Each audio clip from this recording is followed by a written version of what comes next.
아멘. 6월 첫째 주일입니다. 그리고 호국의 달입니다. 우리 모두 나라와 민족을 위해 기도할 수 있는 소중한 한 달이 되기를 간절히 소망합니다. 가장 오랜 시간 동안 사람의 기질을 네 가지로 분류했습니다.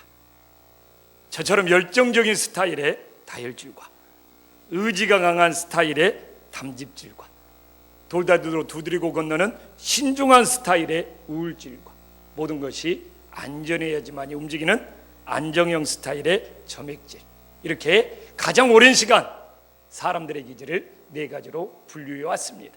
여러분이 이 네 가지 기질 중에 어떤 기질에 속합니까?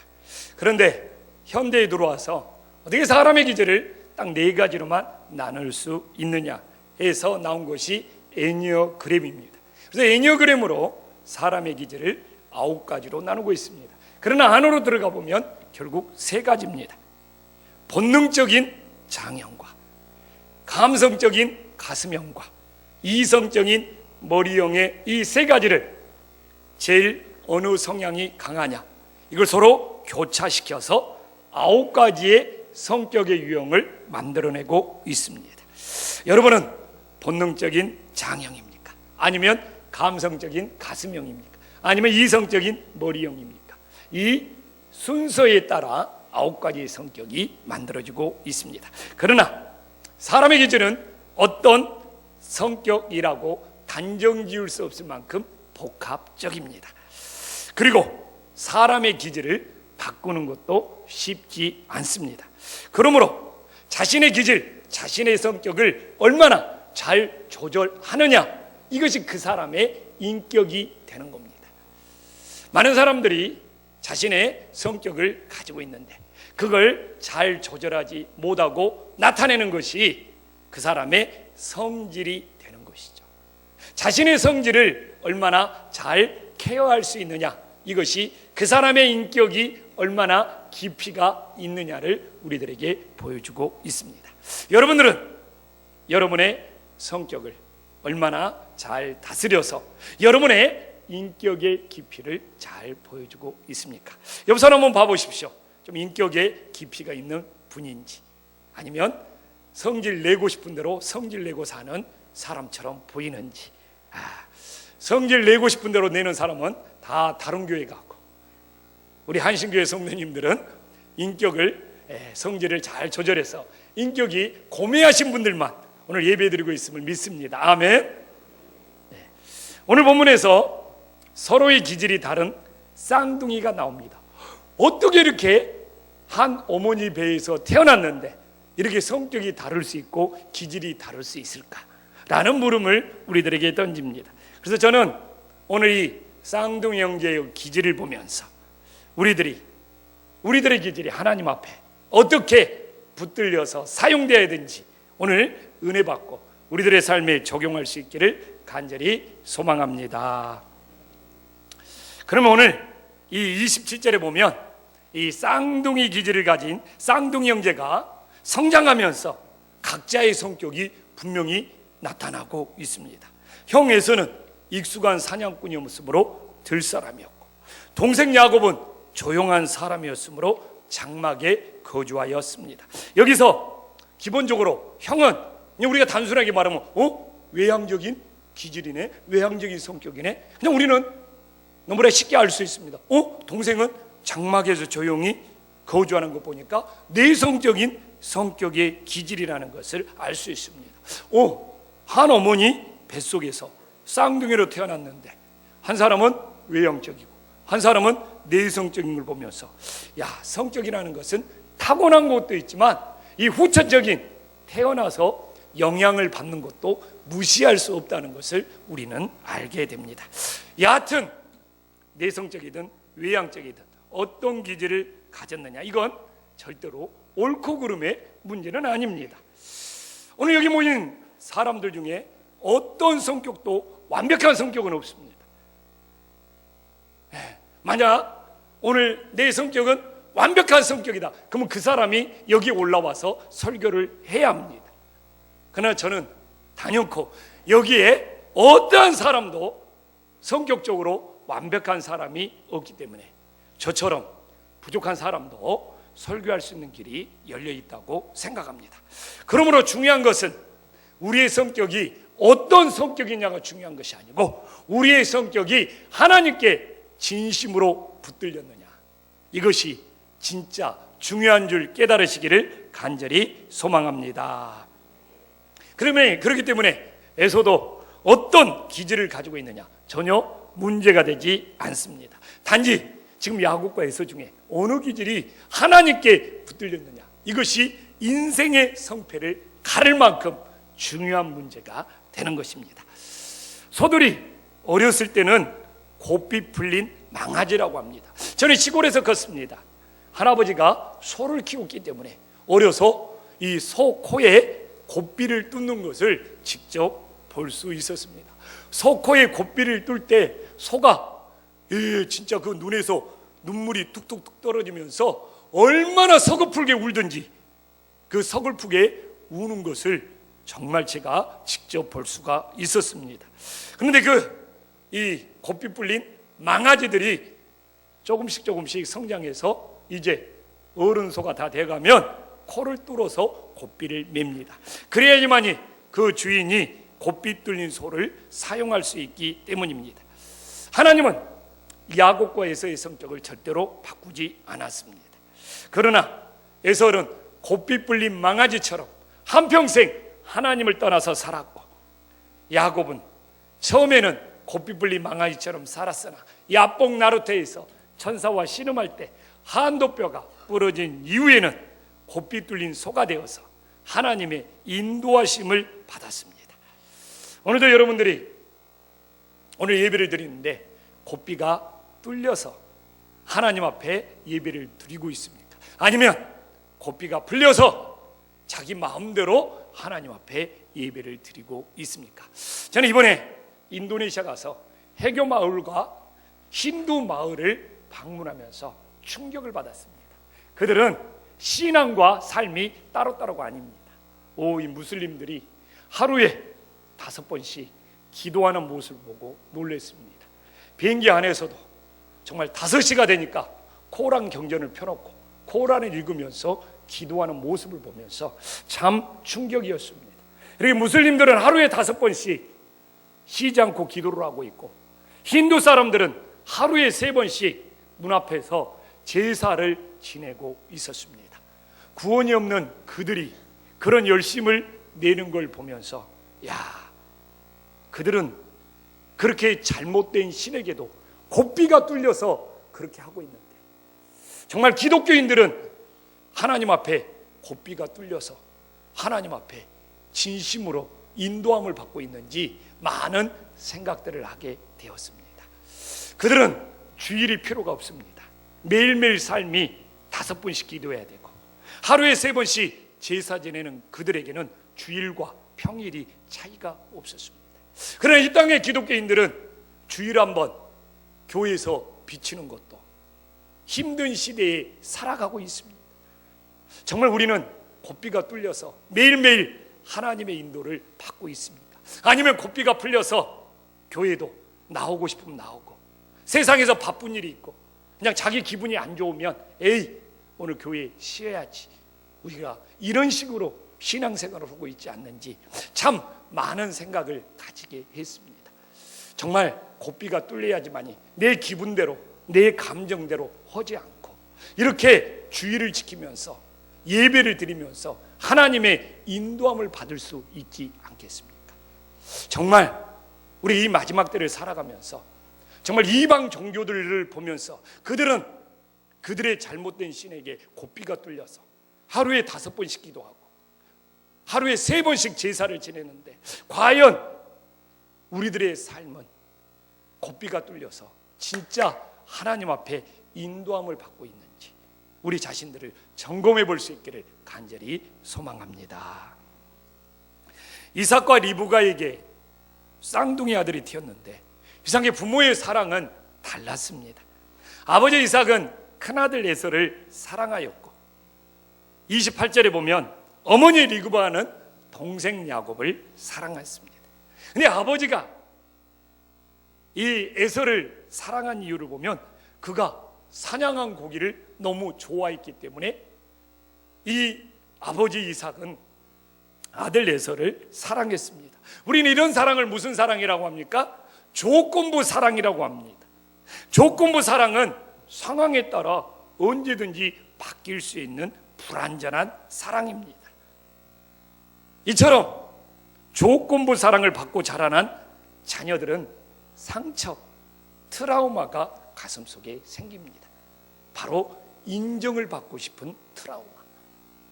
부모에게 잘했을 때는 칭찬받고 잘못했을 때는 계속 혼나다 보니까 나 잘해서 부모에게 칭찬받고 싶어, 이런 인정받고 싶은 트라우마가 생깁니다.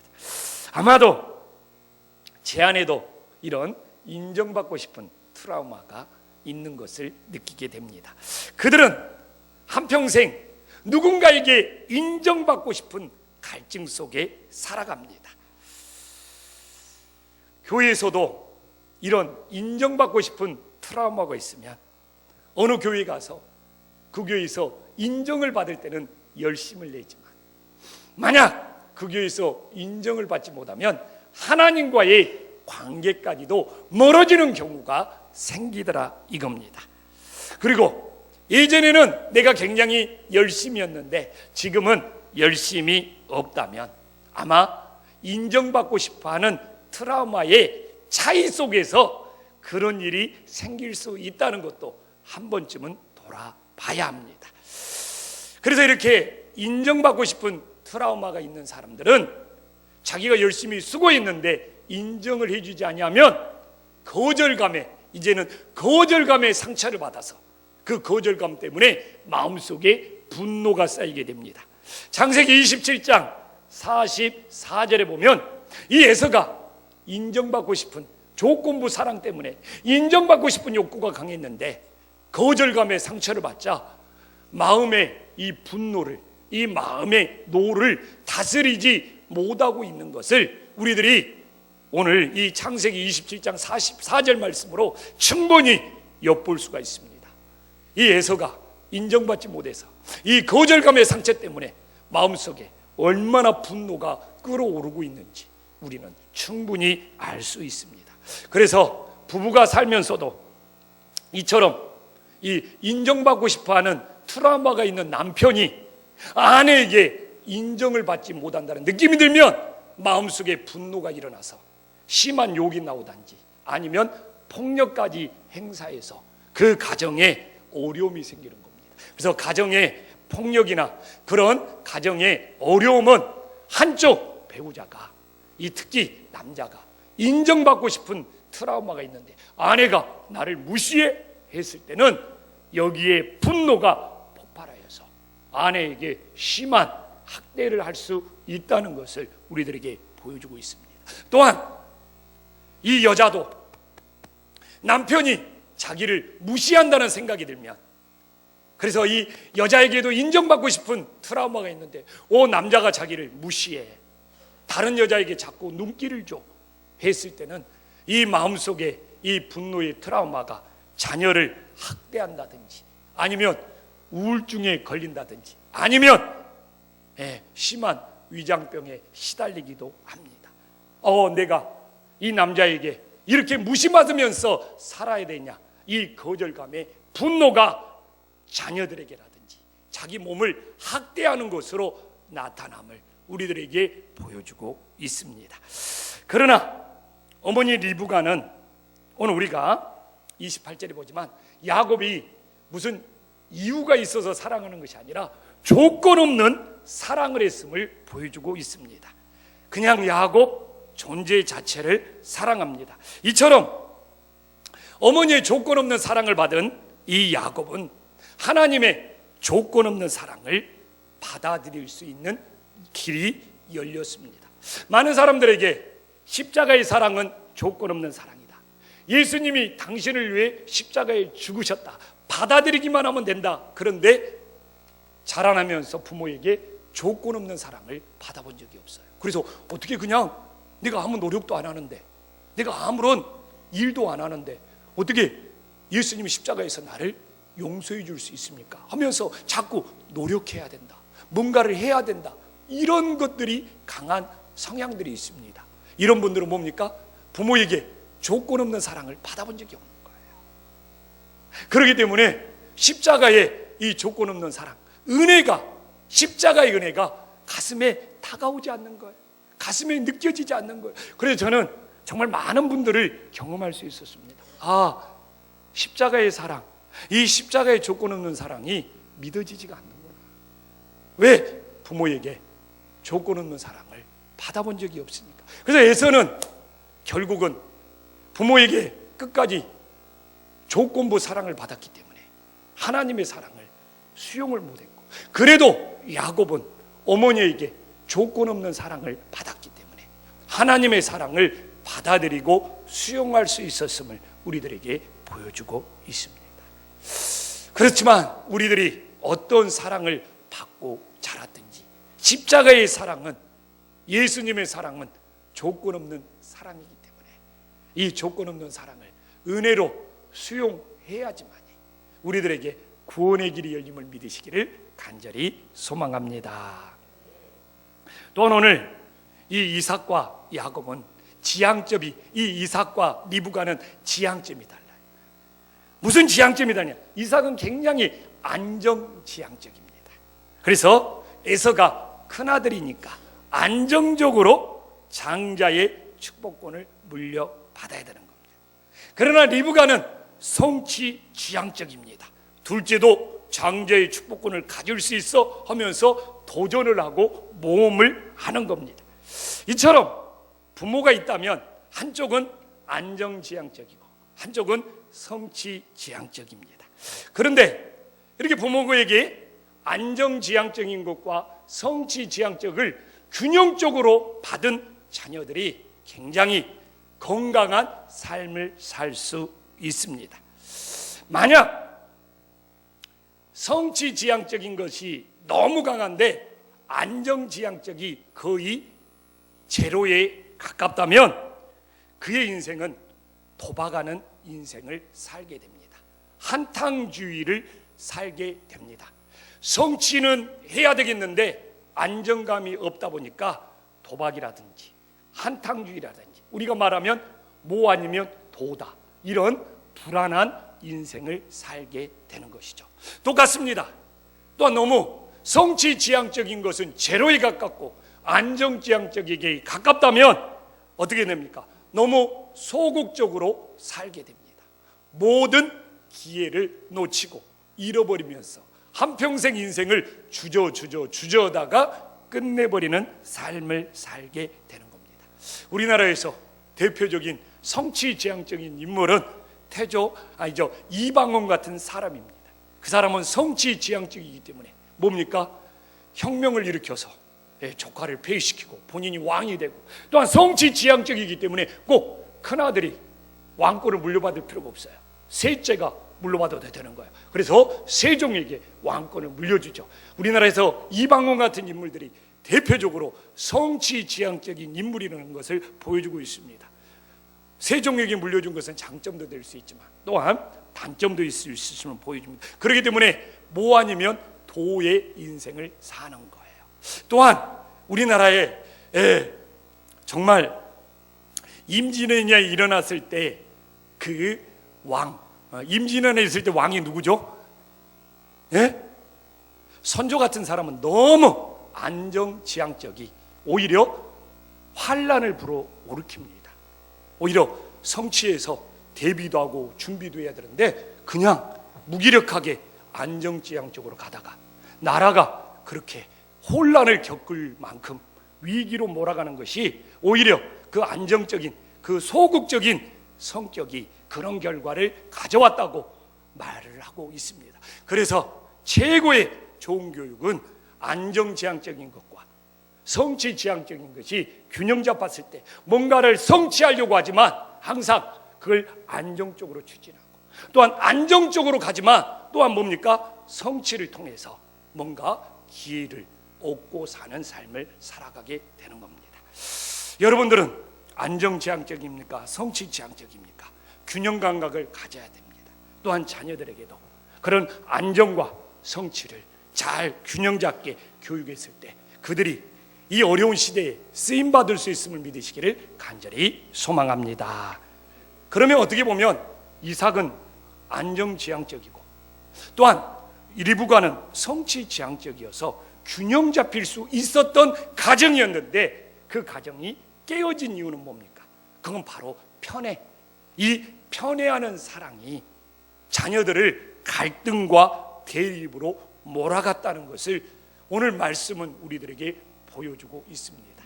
이 아버지와 이 어머니의 사랑이 갈라지고 서로 자녀를 향한 편애 때문에 어떻게 쌍둥이 형제가 한평생 원수지간처럼 살아야 되는 그런 가정의 위기를 초래하고 있음을 우리들에게 보여주고 있습니다.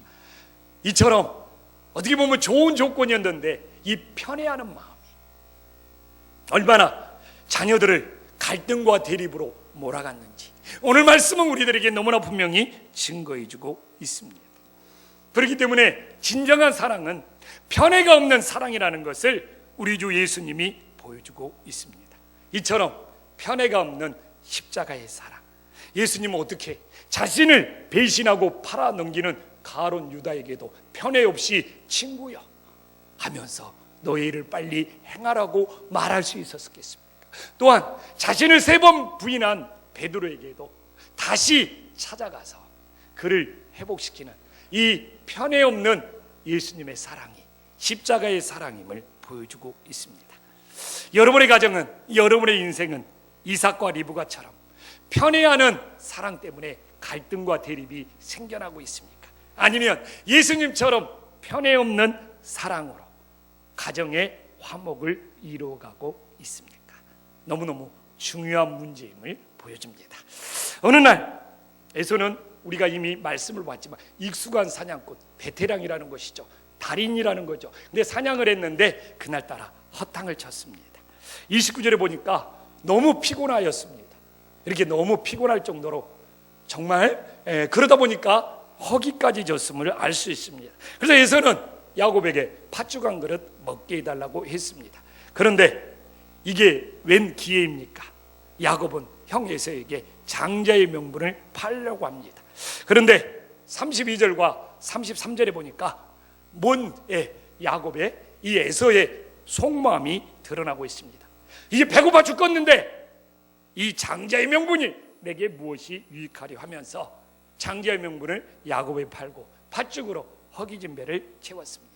이 에서와 야곱 사이에 이 장자 명분에 대한 양도는 무엇이 유익하냐, 이 가치의 대립을 보여주고 있습니다. 형 에서는 자신의 배고픔을 해결하는 것이 다른 어떤 것보다 유익했죠. 이것을 추구하는 사람을 육신의 만족, 육신의 유익을 추구하는 인생이라고 합니다. 그러나 야곱은 장자의 명분을 갖고 싶었습니다. 당시에 장자의 명분은 아버지의 축복을 통하여 하나님의 축복이 임한다는 믿음입니다. 야곱은 장자의 명분으로 아버지를 통하여 내려오는 하나님의 축복을 받고 싶은 간절함이 있었습니다. 그가 추구하는 가치는 영적인 유익이었습니다. 지금도 아버지를 통하여 하나님의 축복이 임한다는 믿음은 동일하게 역사하고 있습니다. 이 땅의 아버지들이 정말 아버지의 축복권을 회복하여 하나님의 축복이 아버지를 통해서 자녀들에게 임할 수 있다는 것을 다시 한번 회복시켜야 합니다. 우리는 에서처럼 육신의 유익을 위해 살아가고 있습니까? 아니면 야곱처럼 영적인 유익을 위해 살아가고 있습니까? 이처럼 인생은 두 가지 길 중에 하나를 선택해야 합니다. 세상은 에서처럼 육신의 만족을 추구하는 삶이 최고라고 끊임없이 우리를 끌어당깁니다. 그러나 우리 주님은 야곱처럼 영적인 유익을 위해 추구하는 삶을 살아라고 끊임없이 우리에게 권면하고 있습니다. 저는 그 차이가 처음에 언급했던 고삐가 풀려서 살아갈 것인가, 고삐가 뚫려서 살아갈 것인가, 이 문제와 직결되었다고 생각합니다. 하나님께 고삐가 뚫리지 아니하면 육신의 유익을 위해 정말 방탕하게 살아가게 됩니다. 그러나 하나님께 고삐가 뚫리면 여러분들처럼 주일날 교회를 찾으면서 영적인 유익을 위해 살아가는 것이죠. 베드로 정말 고기 잡으면서 다혈질로 욱하면 주변 사람 한 대씩 칠 만큼 인생을 거칠게 실제로 살았다고 합니다. 하나님은 그 베드로의 성격을 바꾸지 않았어요. 그 다혈질적인 성격에 하나님이 고삐로 그의 코를 뚫어서 그를 사용하니까 그 열정적인 성격이 반석 위에 교회를 세우는 하나님의 귀한 도구로 사용되었음을 보여주고 있습니다. 바울의 성격 결코 좋은 성격이 아니었다고 합니다. 바울의 성격은 이 집요한 이 담즙질이었다고 합니다. 집요에 끝까지 물고 늘어져요. 그래서 그 집요함으로 기독교를 박해하고 끝까지 쫓아다니면서 기독교인들을 해방하였던 그 집요함에 하나님은 절대로 그 성격을 바꾸지 아니하고 고삐를 뚫으니까 집요하게 선교 지역을 타다다니면서 포기하지 않고 집요하게 예수님의 복음을 전했던 위대한 하나님의 종이 되었음을 우리들에게 보여주고 있습니다. 그래서 중요한 것은 베드로의 성격이 욱하는 다혈질이냐, 바울의 성격이 질릴 만큼 집요하게 물고 늘어지는 성격이냐, 결코 호감 있는 성격은 아니었지만 그들이 하나님께 고삐가 뚫리니까 베드로를 통해서 교회가 세워지고 바울을 통해서 복음이 집요하게 증거되고 전파되는 걸 보면서 참 성격이 문제가 아니고 우리가 고삐가 진짜 뚫렸느냐, 이것이 우리의 인생의 방향을 결정함을 믿으시기를 간절히 소망합니다. 그런데 세상에서 고삐 풀린 에서처럼 살게 되면 어떻게 합니까? 자기 마음대로 하게 됩니다. 창세기 28장 8절에서 9절에 보면 이 고삐 풀린 에서, 끝까지 하나님께 고삐가 뚫리지 않는 이 에서는 뭡니까? 정말 의도적으로 기뻐하지 않는 일들을 하게 됩니다. 의도적으로 이방 여인을 취하면서 오히려 타락의 길, 방탕의 길로 가고 있음을 우리들에게 보여주고 있습니다. 이것이 뭡니까? 부모의 뜻을 거역하고 자기 마음대로 하겠다는 겁니다.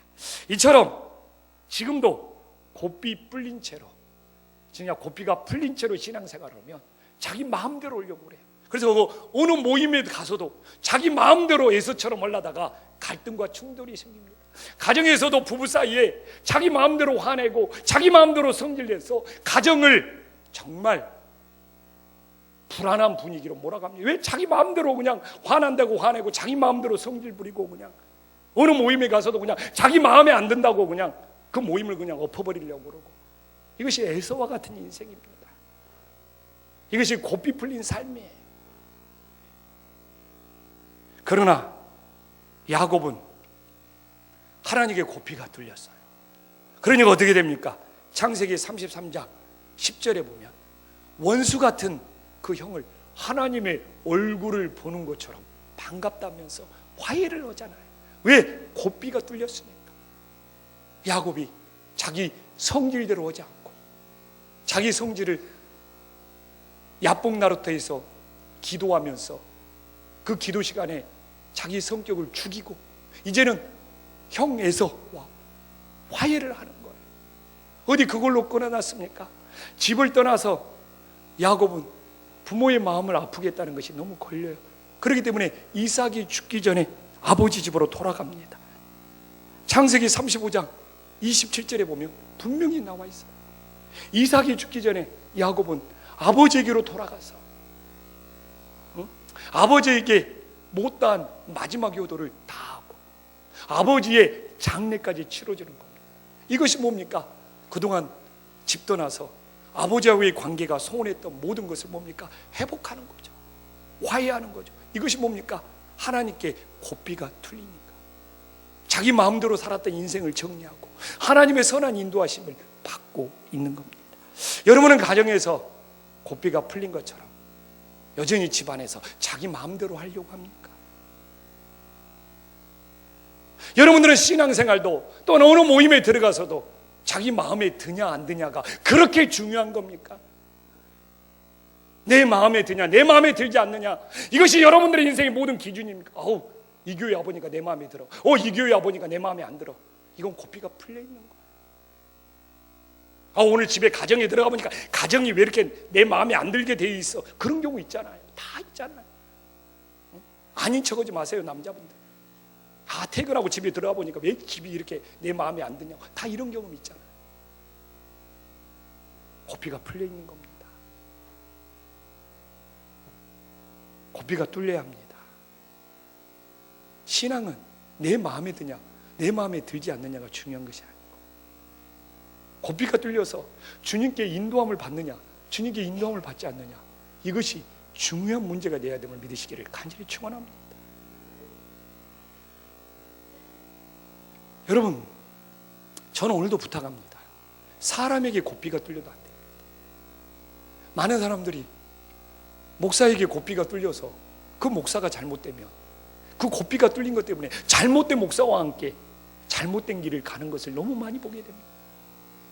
왜 이단에 빠졌는데 그 이단에서 나오지 못합니까? 그 이단에 잘못된 것에 고삐가 뚫렸기 때문에 고삐 뚫린 사람들이 빠져나오기는 거의 어렵다는 것이죠. 그래서 저도 오늘 결코 저 같은 목회자나 사람들에게 고삐가 뚫리지 말고 오직 주 예수 그리스도에게 고삐가 뚫릴 수 있기를 간절히 축원합니다. 그래서 부디 고삐 뿔린 망아지처럼 자기 마음대로 사는 인생이 아니라 정말 예수님의 선한 인도하심을 받을 수 있는 믿음의 인생, 은혜의 인생, 사랑의 인생들이 될 수 있기를 주님의 이름으로 간절히 축원합니다. 기도하겠습니다.